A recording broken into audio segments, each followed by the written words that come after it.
અત્યારે social media અને Facebook મારફતે અલગ લોભામણી સ્કીમો આપી અને લોકો સાથે છેતરપિંડીના કિસ્સાઓ સતત સામે આવતા હોય છે। આ રીતનો જ કિસ્સો સુરતના વરાછા વિસ્તારમાં સામે આવ્યો છે કે રમકડા આજે નજીવી રકમની અંદર ખરીદવાના બહાને અલગ અલગ લોભામણી સ્કીમો આપી હતી। સોશિયલ મીડિયા પ્લેટફોર્મ ફેસબુક ઉપર ડમી વેબસાઇટ બનાવી અને લોભામણી જાહેરાતો આપી અને અલગ લોકો પાસે છેતરપિંડી કર્યા હોવાની જે વાત સામે આવી હતી અને વરાછા પોલીસ સ્ટેશનની અંદર જે ફરિયાદ નોંધાઈ હતી ને તેના આધારે વરાછા પોલીસે 3 ઈસમોની જે ધરપકડ કરી છે। નિખિલ સાવલિયા, અવનિક વઘાસિયા, લક્ષણ ઉર્ફે ભૂરિયો ડાવરા, આ 3 લોકો છે સાથે મળી અને ફેસબુક મારફતે ડમી વેબસાઇટ બનાવી રમકડા છે જે બાળકોના છે તે નજીવી રકમ એટલે 200 થી 500 રૂપિયાના જે રમકડા ઓનલાઈન વેચતા હોવાની જે સ્કીમો આપી અને જે છેતરપિંડી જે કરતા હોવાનો જે કિસ્સો છે સામે આવ્યો છે।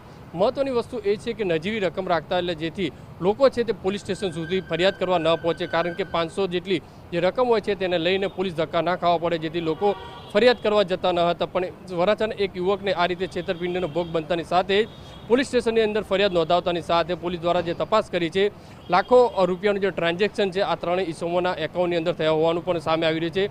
સાથે સાથે મહત્વની વસ્તુ એ છે કે જે છે અલગ અલગ સ્કીમો આપી, અલગ અલગ જે વેબસાઇટો બનાવી અને જે સ્કીમો મૂકી અને ડિલીટ પણ કરી દેતા હોવાના જે કિસ્સા છે તે સામે આવી છે। હાલમાં તો વરાછા પોલીસ દ્વારા અલગ અલગ જે બેંક એકાઉન્ટ છે, કેટલી જે ડમી વેબસાઇટ બનાવી છે, આ તમામ બાબતોની અંદર પોલીસ દ્વારા તપાસ કરવામાં આવી રહી છે।